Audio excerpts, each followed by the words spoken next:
Hello class, in this chapter we are going to be talking about the environment and sustainability. Chapter 4 is a very important chapter for a lot of reasons. For one thing is it's going to tell us what is the general macro environment of the organization. And then it's going to discuss the key elements and issues in specific or task environments of organizations. Then it's going to explain how organizations accomplish innovation. Then finally, what are the emerging issues of sustainability and the environment? So what are some of the learning objectives of this chapter? The key elements in general have to do with how a business can create value for its stakeholders. And that's what we refer to when we talk about sustainability. We want to be able to give examples of potential conflicting interests among stakeholders for a business in any community. We want to be able to define competitive advantage and give examples of how a business might achieve competitive advantage. Remember, we are in a capitalistic society, so competitive advantage is very important. We want to be able to analyze the uncertainty of an organization's external environment using different degrees or different levels of complexity and rate of change. Then we want to describe the system's resource, internal processes, goals, and strategic constituencies, approaches to organizational effectiveness. What makes an organizational truly innovative and effective and competitive? We want to list and explain the characteristics of some innovative organizations. And then we want to discuss the differences between process, product, business model, and social business innovations. Something else we're going to discuss in this chapter are the 5 steps in Hamel's wheel of innovation. That's HAMEL''S.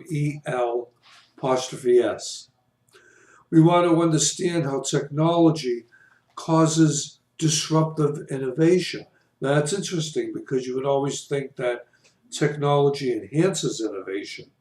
But in some cases, there are too many networks, which makes things really confusing.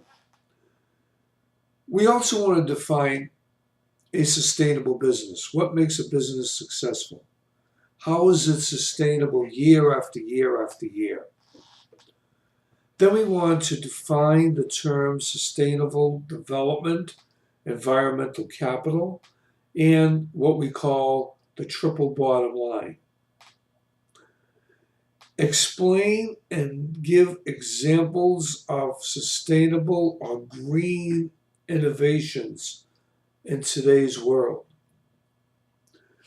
How do we give back? We talked a little bit about that already with corporate social responsibility, how we protect the planet. You did that with Patagonia. And finally, we're going to discuss how human sustainability is a management concern. So that's kind of the objectives or the learning outcomes from this chapter. So let's give the overview of all of chapter 4. We just talked about the objectives. Now we want to do the overview. We're in the 21st century, so the old ways of management aren't really good enough anymore. We saw the evolution of the historical analysis of management all the way starting from Frederick Taylor and evolving through McGregor and Maslow and modern management. We've gone through a lot of changes, a lot of observations. We're paying a lot more attention to culture these days. So competitive advantage will always be there, whether it was 200 years ago with the early people or now. We have a lot of environmental uncertainty that we're dealing with, and that plays a role in how managers manage. We have a lot of flexibility and responsiveness in changing conditions. But with that comes the opportunity for greed and taking advantage of consumers and even other businesses. And finally, the environment. We also want to study the effect of customer and supplier relationships along with organizational effectiveness. So at this point, the focus of the chapter kind of shifts from innovation by showing the types of innovation and the process of innovation and the characteristics of different types of innovative organizations within their designs. The chapter kind of finishes up with an examination of defining sustainability by exploring the triple bottom line, the 3 Ps of organizational performance, which we'll talk about, and the innovative practices of organizations in all of these areas.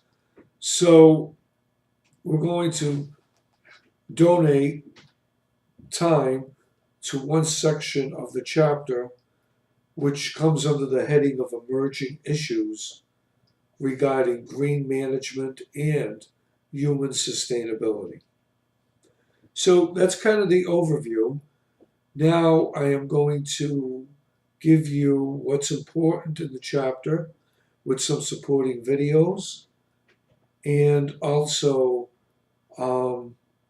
the assignments for this week on chapter 4 will not be due, I should say, will not go live on you until the 12th, but it won't be due until the 14th. Now remember, every week you're always going to have a participative discussion.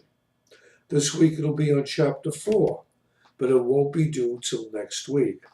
And it'll usually line up with, and we're not having one this week, but it'll usually line up with either a case study, or which you already know how to do, or another individual assignment. But no worries for this week, the week of the 10th, as there is no school on Monday, but you are responsible for the work. So go in, look at it, and I'll see you all on Wednesday when we'll be discussing chapter 4. Have a great week and a good holiday.